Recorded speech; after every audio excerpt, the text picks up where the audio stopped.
Okay, well, welcome to Physicians for a National Health Program, Western Washington, our monthly meeting. This is Katie Wilson, and I've gotten to know Katie over the last few years. She is a leader in the Transit Riders Union, and a very good one.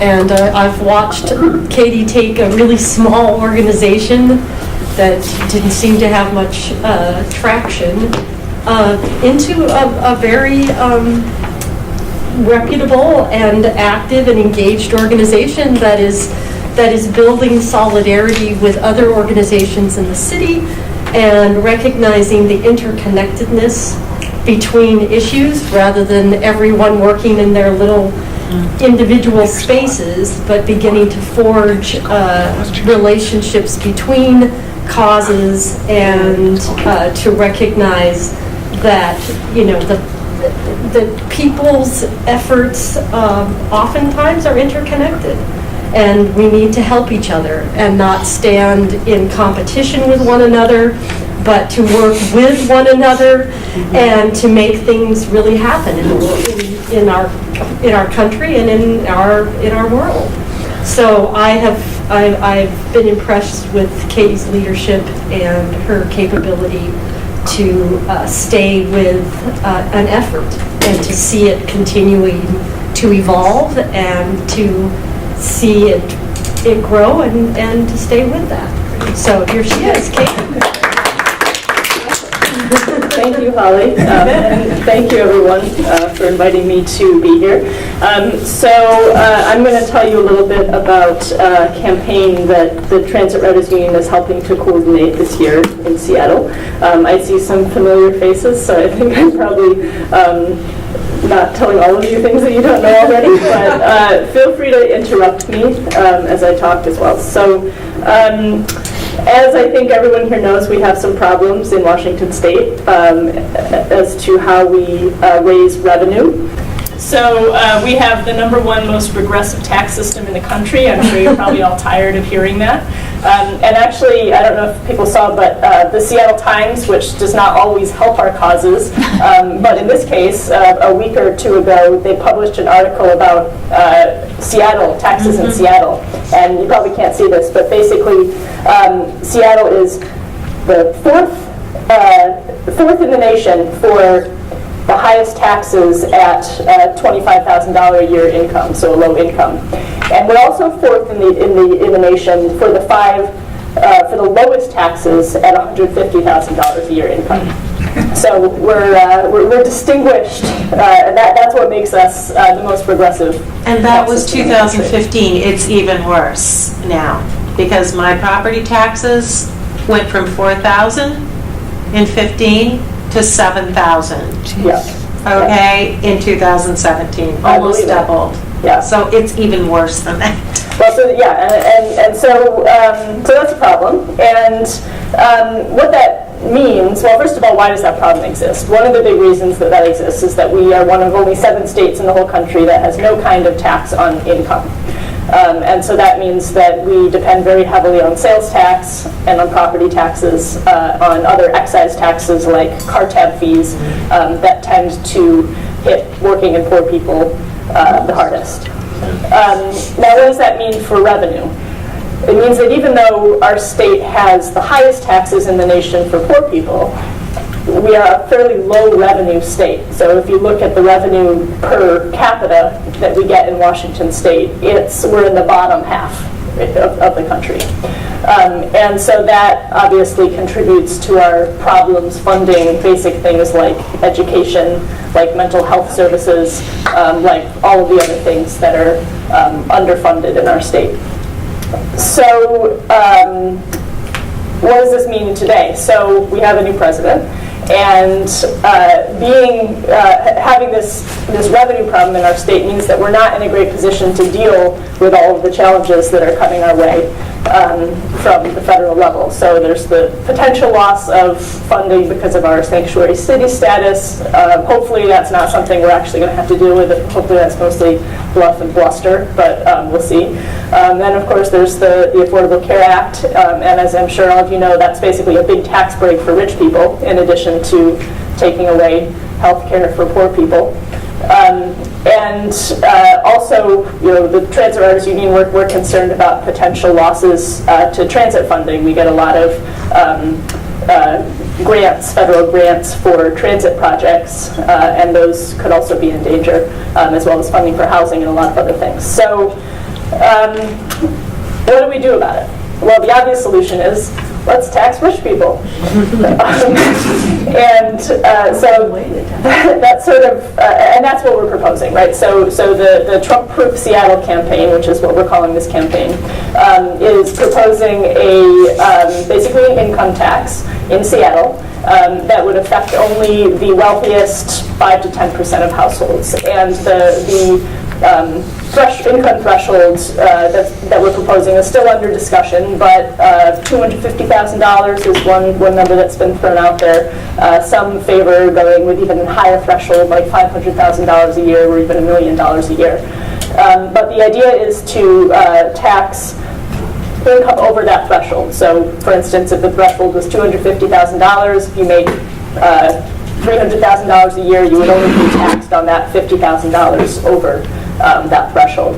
And some of you may have been aware, if you've been following this campaign, for a while we were talking about a tax on unearned income. So we were distinguishing capital gains, interest, and dividends, and we were proposing that we would only be taxing unearned income. We're actually shifting back now to just a income-based tax, and the reasons for that I can go into if you want. It's a little bit complicated, but do? Okay, so very briefly, we had originally, very briefly, the reason is that some of the organizations in this coalition, which includes a lot of the big labor unions who also do state-level work, there's some concern, and I believe this was also concern coming from the governor's office when they heard about our campaign, that passing a tax on unearned income in Seattle might interfere with their statewide strategies to push forward a capital gains tax. Yeah. And actually, so to explain this, I have to go back to what I was going to say before, which is, so why hasn't this already been done? Why aren't we already taxing rich people in Seattle? And the answer is that we're really pushing the envelope of this proposal. So there's two legal gray areas that we are pushing into by proposing this. One is the question of whether an income tax, a progressive income tax, is even constitutional in Washington state. And then the other question is the question of the scope of local taxing authority. What does a municipality have the power to do? And so we expect that once this measure is passed in Seattle, it will be legally challenged. So the Freedom Foundation, for instance, has promised to sue as soon as an income tax is passed anywhere in Washington state. So we expect it to be legally challenged and for there to be a court process which will end up eventually in a year and a half or 2 years at the state Supreme Court. And that will give them a chance to review some legal precedents and hopefully decide in our favor. So The legal precedence was 80 years ago. right, it's time. It's time. And I can talk a little more if people are interested about the legal questions that were that are under consideration. But just to finish to answer Merle's thing, so basically the worry is that because we know this is going to be in litigation for potentially a few years, that if we go with a tax on unearned income here in Seattle, which is sort of similar to, or includes capital gains, is similar to capital gains, then that will give state legislators an excuse to say, well, we don't want to pass a capital gains tax because that's under litigation, so we want to wait till that's done. And so for that reason, we're switching back to what I think is actually a stronger proposal anyway, just because it's simpler. People know what income is. They don't, what the hell is unearned income? So we're going back to income. Do we have to win on this income thing before it triggers this? Exactly. So we still got that fight to fight. Yes, so the whole idea here is to get a measure passed, because until something is passed and challenged, the Supreme Court, they're not going to say anything. It is literally, it's in our Constitution to not have, Washington State, not allow an income tax. It was a decision that was Yes. made 80 years ago that income was considered property so therefore you could not tax income. So that is the precedent-setting decision that they're trying to find some bill to take that and push back on that and get a new decision made. So, yeah, so in the Constitution, They tax property. yeah, so in the Constitution, it doesn't say anything about income taxes, right? But what it does say in the Washington State Constitution is that there's very narrow restrictions on how you can tax property. And so specifically, it sets a cap of 1% for property tax. And secondly, it says that property taxes have to be equal across classes. It's called the uniformity clause. So that means that you couldn't have a progressive property tax. So what that means, so back in the 30s, Washington voters passed an income tax by an overwhelming majority. It was like 70% during the Great Depression. And the Supreme Court and then the state legislature also passed a similar income tax a couple years later. And both times, the state Supreme Court ruled that income is a form of property. And so therefore, it has to abide by the restrictions on property taxes in the Washington State Constitution.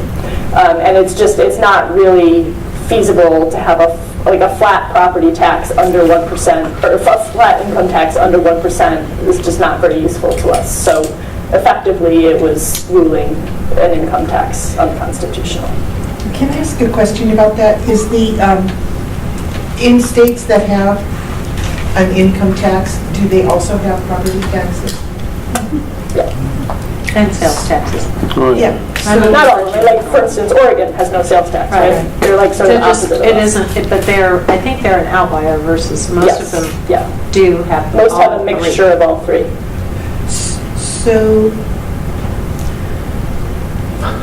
was the reason, I'm trying to figure this out in my head, because I believe it was the farmers, wasn't it? Eastern Washington farmers that came up with the idea of no income tax, or the limit on, No, I mean, on the limits on the property tax? Yeah. That might have been true. And I mean, things have changed, right? So Washington used to be a nation of small farmers, and so I think that the restrictions on property tax had their origin in that sort of constellation which no longer exists.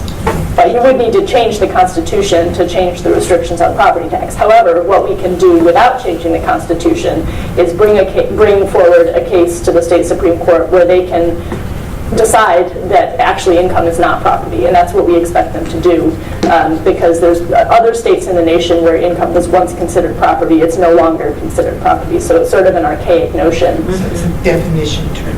Yeah, it's not something, you know, and especially today we have a fairly progressive state Supreme Court, very cognizant of the McCleary, the funding for various things. And so the expectation is that they will reverse those 1930s rulings and say, income's not property, we can tax income.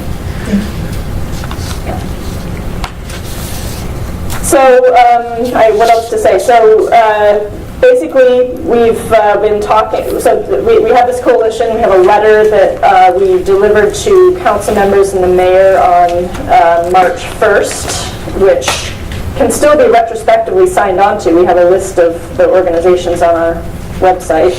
Actually, I'll pass these around. This is sort of like what I just said on a sheet of paper.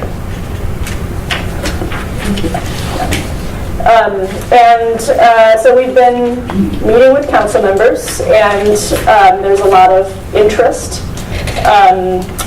We don't have a timeline yet for something being introduced. We were originally considering running an initiative, like gathering signatures. The Transit Riders Union and some other organizations in the coalition were very much in favor of that. Other organizations, including most of the labor unions, were very much against that. And at this point, we've sort of, also due to learning a little bit more about how the initiative timeline works, it looks like we're not going to go that path. So basically, we're pushing this through the city council this year. That's the idea. All the council members that we've met with, which is pretty much all of them at this point, are very interested. We're hoping that we can get Lisa Herbold, Mike O'Brien, and Shama Sawant to put something forward soon. Now, your share of it, like if you had some portion of the 100 million or whatever you raise on 300 million or millionaire's tax or whatever, how would that be portioned, or is that part of the language that you'd have to come up with? Like some going to mass transit, some of it going towards relieving education in Seattle, or money going towards countering Trump's cutbacks on healthcare in Seattle. You know, like every Medicaid person is now getting lopped off or whatever. Could we raise enough money through that tax, perhaps, to reimburse people for that being thrown off of Medicaid, or that portion of which they were thrown off? What's your kind of semblance on that? So you could raise a lot of money this way if you want to, depending on where you set a threshold and where you set the percentage. We've had a lot of discussions about revenue dedication. If we were running an initiative, we would have control over that. Right? You'd write it into the language. Working with the city council, we're going to have to work with them and figure out what they want to do. It's definitely complicated because of the fact that we are asking them to do something that we know is going to be challenged and litigated. So it's not. We know that we're not going to get this revenue right away. So that sort of complicates the decisions about where it goes. So there's some concern from some of the council members, understandably, that, for instance, if we were to raise, $100 million and say, this is going to affordable housing, and then over the next 2 years, while this is in court, then it becomes perhaps difficult to raise money for affordable housing when we need it, because people say, oh, well, we already did that, right? So there's those kind of considerations for deciding what this proposal looks like. So it's really hard for me to tell exactly what it is going to look like. I mean, the city council could pass this and just not specify. It just goes into the general fund, right? But there's sort of downsides of that, because then what if they want to just hire police officers or something, right? Use it for something that we don't necessarily want them to use it for. That we're getting federal money from. Well, they were anyway. Yeah. If the council passed a resolution that say 1% tax on everybody earning more than $250,000, would that money start accruing? No. So they wouldn't collect money while it was being challenged. I mean, but assuming after a challenge that the challenge... Oh, you mean would they retroactively get that money? No, is there anything beyond a legal challenge that would stop money from being collected? They'd have to figure out administration, and so because Seattle has over 200,000 residents, we're eligible to get a information sharing agreement with the IRS, which would make this feasible. That wouldn't necessarily make it easy, but we can do it. Is that what you meant, or what did you mean by, are there other things that could prevent it from? I mean, would the resolution have to be then go on to a city, referendum? The people. Oh, I see. So is it going to be just passed in council, That's the or idea. do we have to put it to make an initiative to the people? No, the idea is to have the city council simply pass it. And who are your signers that you're getting? O'Brien, Sawant, who else? O'Brien, Sawant, and Herbold have definitely shown the strongest support so far. I mean, they co-sponsored the event that we had at, sort of lunch and learn event that we had at City Hall a couple of weeks ago. Okay, thank you. Yeah. Everybody but the Republican light councilors. I wouldn't call them Republican like. I would. But just to say something more about the pathway. So, I mean, the idea is to have them pass it and not to have it go on the ballot. Right. The organizations in the coalition that didn't want to gather signatures for an initiative, the main reason for that is they don't want it to go on the ballot because they feel that something like this is going to bring in lots of outside money in opposition, and so they feel that to succeed at the ballot would require lots of millions of dollars. Yeah. I think that we could win with a relatively low budget campaign, but that's just my personal feeling. What about a referendum to overturn it? That's definitely something that we talked about is possible. So basically, if the city council passes something, if you gather 10,000 valid signatures within 30 days after the city council passing something, you can bump it to a vote of the people. Right, so you should figure on that happening and be prepared for that campaign. I mean, this is all of our experience with the Washington Health Security Trust bill, is the assumption that even if we got it through the legislature, the opponents would immediately mount and campaign to overturn it. Well, and that was one of my arguments within the coalition for why we should gather signatures. Say gather signatures, tell the city council members, we want you to pass this, but by gathering signatures, we would be building up forces so that if and when, like if they pass it, and then if it is bumped to the ballot, then we would be better prepared for that. How many signatures do you have to gather to oppose? 10,000. 10,000 Within 30 days, Within which is just not. Oh, is it, yeah, isn't it 20,000, I mean, 10,000 valid, and so you get 20,000, and then you have 10,000 valid. I always heard it was 20,000. Well, so just to get a measure on the ballot, you need, it's like 10% of the votes that were cast in the last mayoral election, which right now is just over 20,000. So that's to get something on the ballot in the first place. But then you want to overshoot, so you want to get like 35,000.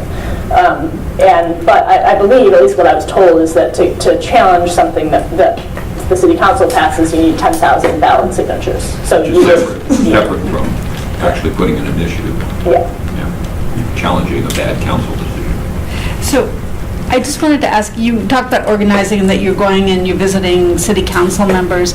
Is there anything you're going to be doing in the neighborhoods to put pressure on them? And how are you, I mean, because if you organize, and get into the neighborhoods, I'm up in Deborah Juarez's district, for example. And so, if there's a lot of pressure, we go door to door in the neighborhoods, and then she feels that pressure from there, then it seems like that would be an education process to fight back on this 10,000 signatures that would Absolutely. So we should talk about District 5.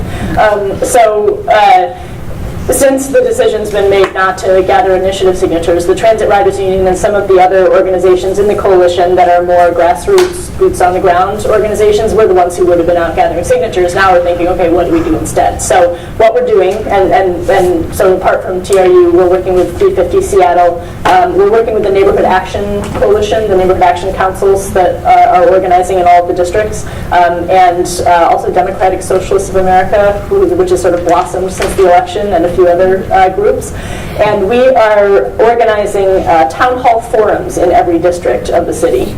And the first one, actually, I have flyers which I'll pass around. Feel free to take as many as you desire.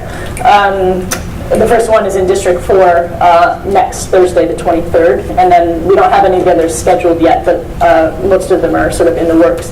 And the other thing we're doing is we're collecting petition cards. So we're inviting people to sign cards, and there's a place where you write what district and you write the name of your district council member. Perfect. And we're going to find creative ways to deliver these cards to the It's like council an members. individual initiative in a sense. I mean, it's just a pressure petition, but it's showing them that we're organizing in their districts. And then we will also be following up with everyone who signs one of these cards and getting them hopefully involved in the campaign. And so our goal is to gather at least 500 cards for each district by the end of next month. And we will deliver them, for instance, at the town hall. So we're trying to get the council members to come to these town halls and give them a chance to speak at the town hall, to sort of go on record with what they're thinking about this.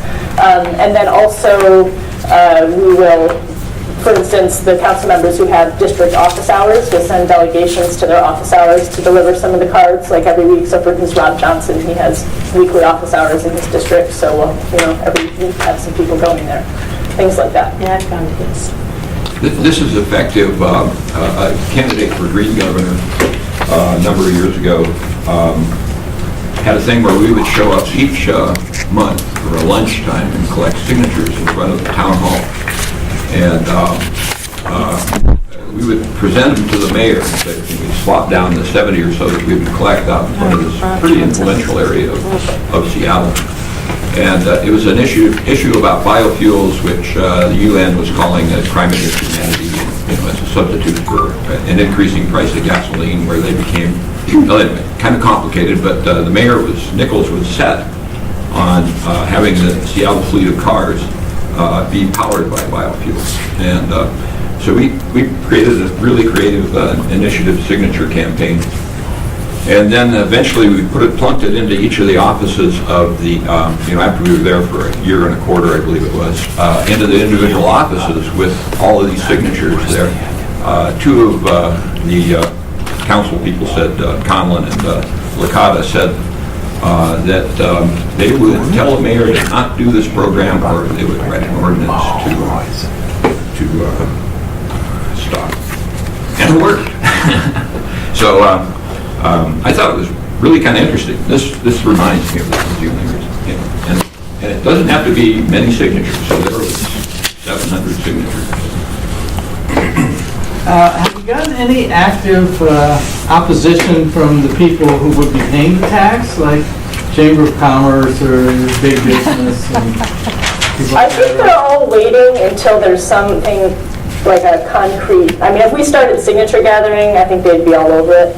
I think as soon as council members introduce something, they're going to be all over it.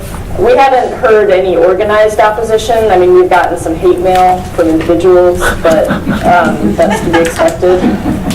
We got pretty good media coverage for the March 1st event, and so that called in some haters. How did you get coalition members on your side? You mean the organizations?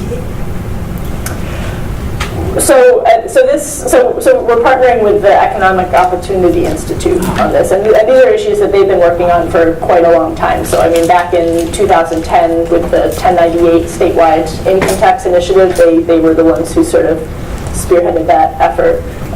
And last year, I started attending some meetings that EOI was convening. Most of the other people there were labor union people, and about this, basically. And those meetings ended up, the group, well, I shouldn't say the group made a decision. A few key people in the group made the decision not to run something in Seattle last year. I still think that they should have and that they would have won in Seattle. Instead, they ran an initiative in Olympia called the Opportunity for Olympia Initiative. And that would have been a tax on income over $200,000. It was very much like what we're doing now. It would have been challenged. It was the same strategy. And they got 48% of the vote in Olympia for a number of reasons. And so it stopped there. So all that's just to say that there were already at least some labor unions who were in the loop on this. And then what happened after the election, when I saw that the Opportunity for Olympia thing had failed, I called up John Burbank, who's the Economic Opportunity Institute ED, and I said, so what next? Like, is this dead or what? And he's like, oh, no, we got to go forward with it.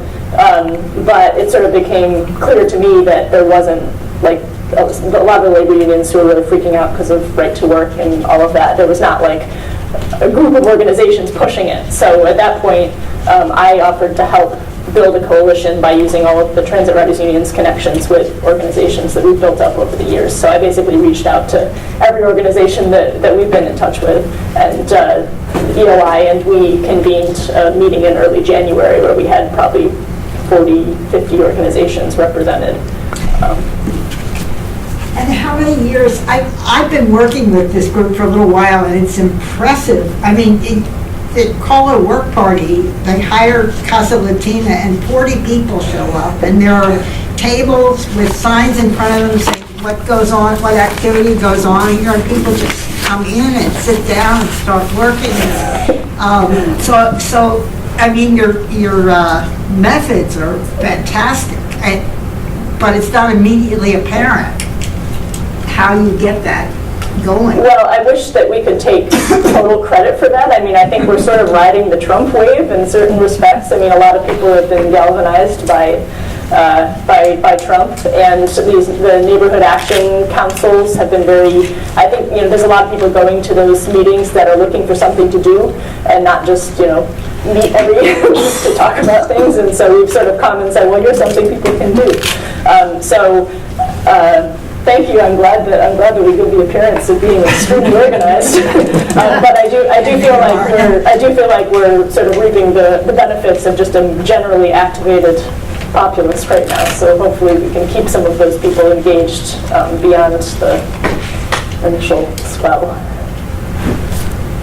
Is this model been tried other places? I know that in California, I think some years ago, they had a millionaire tax to pay for mental health in California that passed, but I don't know, I didn't ever follow up whatever happened to it.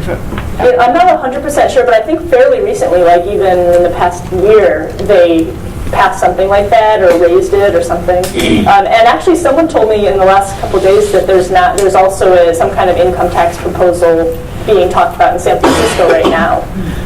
So, I mean, that's a little bit different because, of course, California already has state income taxes and was sort of set up to do that, presumably. So I don't know. I do know that I think like Cleveland, there might be some other cities that specifically have, I mean, like New York State, I know, has state and local income taxes. So I don't know, I guess there's nothing exactly like this that I know of. Okay. But, yeah. Well, a thing we've been looking into is a tax in San Francisco called Healthy San Francisco, and it's raised a considerable amount of money for a Medicare for all, essentially, which... Maybe that's what we should do with this. Huh? Maybe that's what we should do with this money, right? Yeah. Well, yeah. That's, Yeah, you that's could, what, you know, when we drafted the Washington Health Security Trust bill nearly 20 years ago, when we started drafting it, one of the problems is dealing with raising the money, and there's no progressive way. The most progressive we could get would be a payroll tax that employers would have to pay. But if we had an income tax, if the income tax was interpreted as non-property and therefore available to use, it wouldn't take a huge income tax to support the Washington Health Security Trust.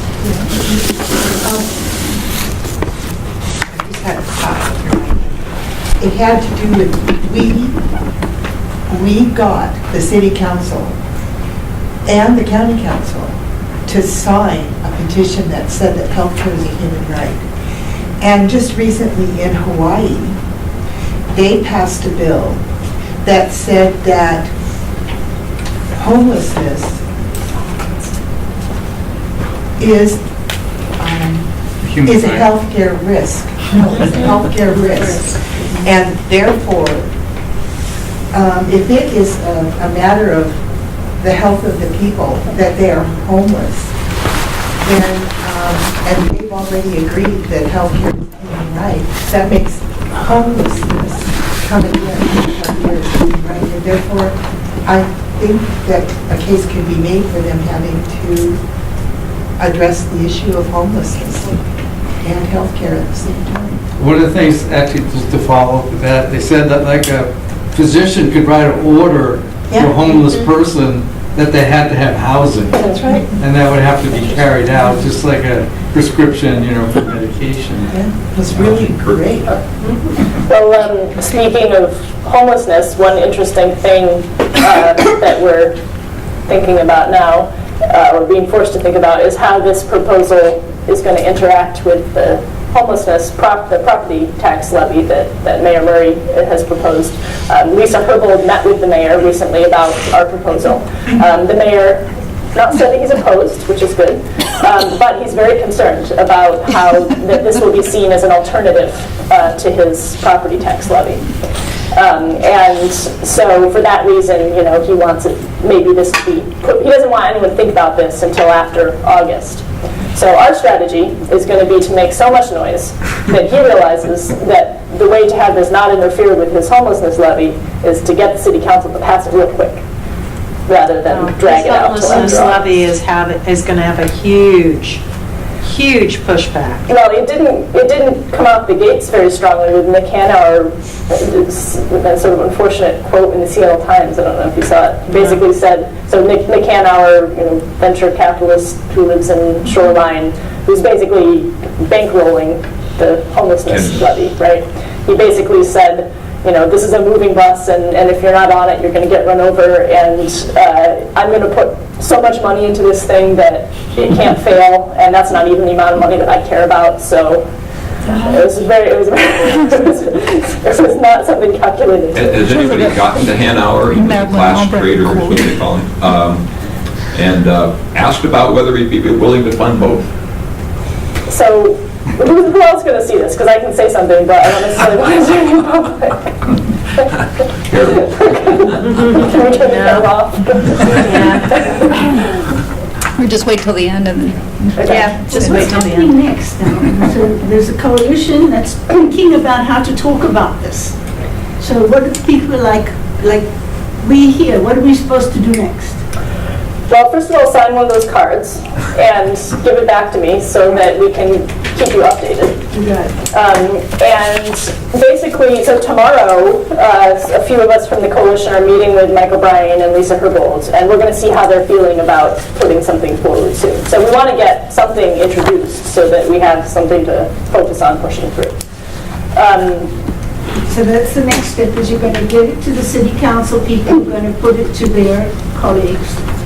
Well, and we can do a lot of work on getting people to fill Yeah, cards out. I mean, yeah. tomorrow I'm going to be working at a food bank with people who are in desperate situations, and they'll be happy to sign one of these. They're all citizens. To come to these meetings. Yeah, and that's kind of, get people to Get people start to sign organizing. Get these back to me or the Transit Riders Union so we can get people involved. And I mean, really, we want these district town halls to be big events. And what's the timeline on these cards to get them back to you? Like, were you talking about this in the next month? I mean, the big push? Yeah, so the goal that we've set is at least 500 from every district by the end of next month. And that's also, we're trying to get legislation introduced before the end of next month. So, I mean, you can mail them back to us or, contact me, and there's various places that they could be dropped off or whatever. Yeah.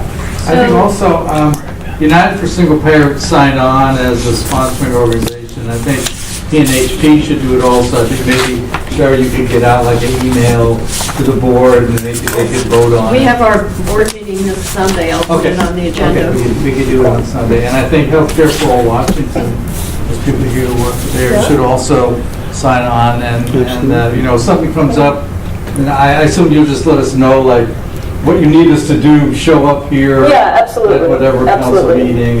Yeah, and I mean, the District 4, if anyone lives in District 4, I mean, everyone's welcome to come, but especially if you live in District 4, the details of the town hall is unfortunately at 8 p.m. I don't know why it starts so late, but next Thursday. And Katie, have you presented this to Real Change? they're part of the coalition. They're part of the coalition, Yeah. good. And we'll also create an online version of this card, so that would be something where then organizations could send out an email blast and encourage people to sign this the online version. So I'm on the e-board of the 43rd District Dems. We have at least 100 people that come to our meeting. I think someone came. I think one of our people came to your last meeting. Okay. But I don't know how widely they were. We able can to. get that, but also if you have the digital copy, I'll get it out to our PCOs and tell them to walk their precincts and get cards signed. I mean, this is another thing that we can do, is we can stand up our PCOs and tell them, we need some cards signed. Another thing that we will probably start doing at some point is sort of call-in days where we schedule people to call their council members every 10 minutes throughout the day. We did that. We did that on March 1st, the same day that we had the event at City Hall. We asked people to call their council members, and from what I hear, that was pretty successful. I heard from some of the council members' offices that they got a lot of calls. Yeah, I just want to say one thing. I was really impressed with the Transit Riders Union about this. I hope this is correct, what I'm going to say. But I think you had won something previously. I don't even know what it was, but it was like through a property tax and stuff, like you liked winning it, but you know that the property tax is regressive, and you don't like the idea of sort of like, you know, you get money and somebody else doesn't get money, and you wanted, it was sort of gave you the impetus, the only way to solve that. And this has to do with, anything that has to do with human rights, you know, as a principle, you don't get the human right that you want at the expense of some other human right. You know, you just don't do that. So that was part of the impetus to make it fair to everybody else who also has valid things that they want. You know, the only way to do it is through a progressive income tax. Yeah, I mean, that's why we're interested in this campaign, is like there's been all these transit ballot measures over the last 5 years since the Transit Res Union's been in existence, and it's always sales tax, it's always property tax, it's always car tent fees, and we're just really, really sick of having to go to first to our members and then to the public and say, well, we don't love the taxes, but we need more transit, so vote for this, you know? And so we're very interested in creating some more progressive tax actions. So seeing this as perhaps a first step, you know, getting an income tax in Seattle, does that free up other parts of the country here, you know, like other places that have really regressive income tax? Yeah, you can have a really regressive state income tax too. I mean, a lot of If it's a folks. Yeah, I mean, most, in general, like I remember I saw this graph of state income taxes, and they tend to be somewhat progressive. There might be some outlier states where they just have like a flat income tax or something, but I think they tend to be sort of progressive. They're not very high. No, in general. You know, we think of when we pay our federal income tax that's large, but state, having done my stepfather's tax returns in Massachusetts for several years, it's small. Yeah. So, I mean, what we're trying to do here, so if we're successful, then that will first of all open the way for other cities in Washington State to do the same kind of thing. And the hope is that this is building momentum toward a statewide income tax that could then replace the sales tax, or, you know, allow us to People lower in Aberdeen wouldn't have to move here to get education. Yeah. I'm just giving an example. The really Their great education. thing about having a state tax, and I'm so excited about this because I think it does open that door that you're talking about, is that we aren't having to have these stupid conversations. They'll be done at the state level, and we won't be having one neighborhood that's being impacted.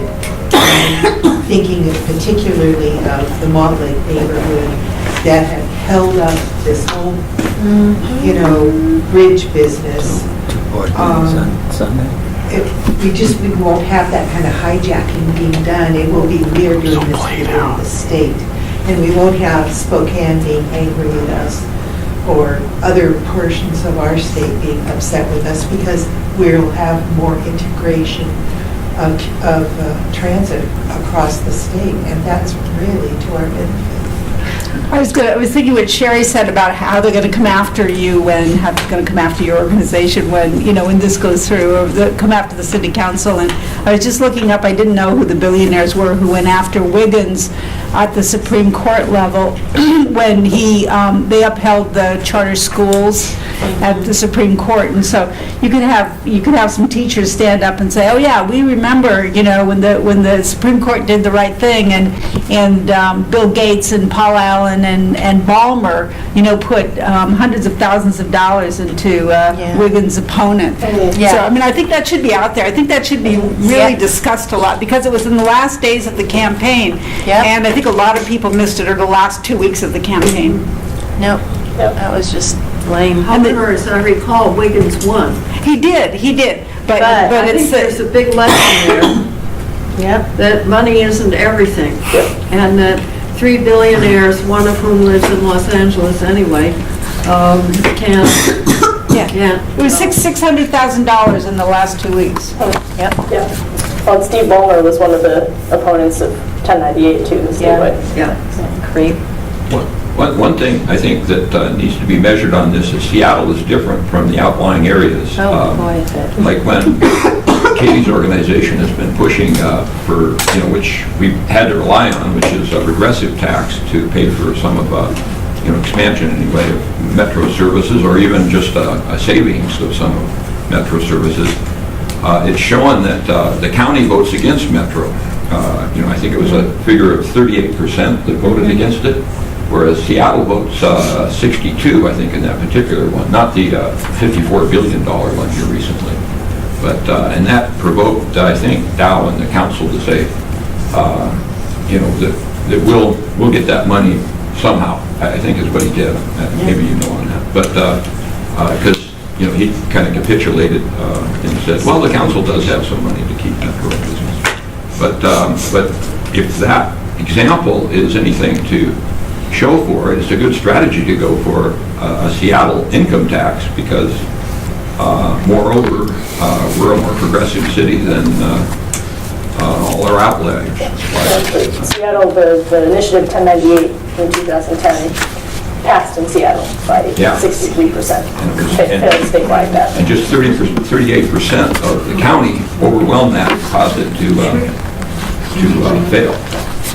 Is there any danger that if you raise the kind of trouble you're thinking of raising, that you may face danger at the state legislature? Because some states now are passing laws to prevent municipalities from doing things that the states do not want them to do. I mean, they've already tried to do things like, there was a bill in the legislature this year to actually make an income tax unconstitutional. Is that right? Yeah, and it died. But that is something that people have raised. Like, if we are proposing this while the legislature is still in session, the Republicans might try to do various preemption things. You can try. Wait and see, Yeah. So what Jamie Peterson and Frank Chop and Nicole said is they are going to try and stand up that capital gains for the same reason, is to push a lawsuit so that they can get that overturned, that decision overturned in the Supreme Court. So my understanding of the capital gains strategy, I might be wrong about this, but my understanding from talking with the organizations that are working on that is that it's a little bit different. So they're actually trying to avoid triggering that. They're sort of saying, okay, we understand we can't do an income tax, but capital gains is different. Capital gains isn't. They're saying that on the outside, but they know damn well that it's going to be challenged. And that's exactly what Jamie Peterson said. Right. Is we know it's going to be challenged, and we're doing this on purpose. So. Yeah, and we'll see. I haven't talked to anyone who thinks that that's going to go anywhere. Yeah, I know. Or even necessarily next year, but hopefully. I know. So, we need to push them to do it. Yeah. I keep talking, but the real progressive forces in Seattle, or I'd say force, has an initiative they were speaking of, which was for affordable housing. They said they needed 27. Does that remind you of Bernie? 27 from $27 from 1,000 people to get it to happen, because I think there a 15,000 fee to actually put an initiative forward. I don't know, but they were saying they needed that kind of a figure to push for that. I don't know if it's still being pushed for, but couldn't there also be a income tax initiative or exhaustion, or let's say, what do we call it? Maybe that's what the labor people are worried about, is that if we have too many of these initiatives coming on, the more important ones won't get consideration. Right. People will just say no. I can't hear anything about taxes. They're already saying it. Yeah, I had neighbors stop me the other day. They know I'm a PCO and I'm on the board of the 43rd, and they came straight up to me worried about the mayor's new homeless bill. It was like, one was a young man that bought his house about 3 years ago. The other one was a retired man who is on a fixed income. And they're being taxed out of their homes. And you pull up Zillow and you look at Fremont, and there's foreclosures all over the place. And I'm just going, it's going to happen again in 2008. And it's because we're taxing our people out of their homes. If we have the right kind of taxes. So, I don't know where Murray thinks he's going to get this, because he has no idea the anger out there over taxes. Yeah, well, I think the real key with messaging on this is first of all, it's not just another tax, right? The whole point of this is a strategy so that in the future, if we're successful, that we are not so reliant on these property tax levies. It's giving us options so that we don't have to come back every single year with another property tax levy. That's what's going to sell it. Yeah, This is to alleviate the burden of property And I think the tax. message that we need to give to Murray and to the other council members, especially those like Bagshaw that are really invested in this homelessness thing, is like, okay, so you want us to vote for another property tax levy because of this homelessness emergency. Well, show us that you're serious about creating some other options. Like, Yeah. we can't take you seriously unless you are on board with this. And so that's the kind of message No, that and we want to they give back. took that emergency money and then got people to sweep the camps. I mean, what a joke. Okay, well, we're kind of out of time.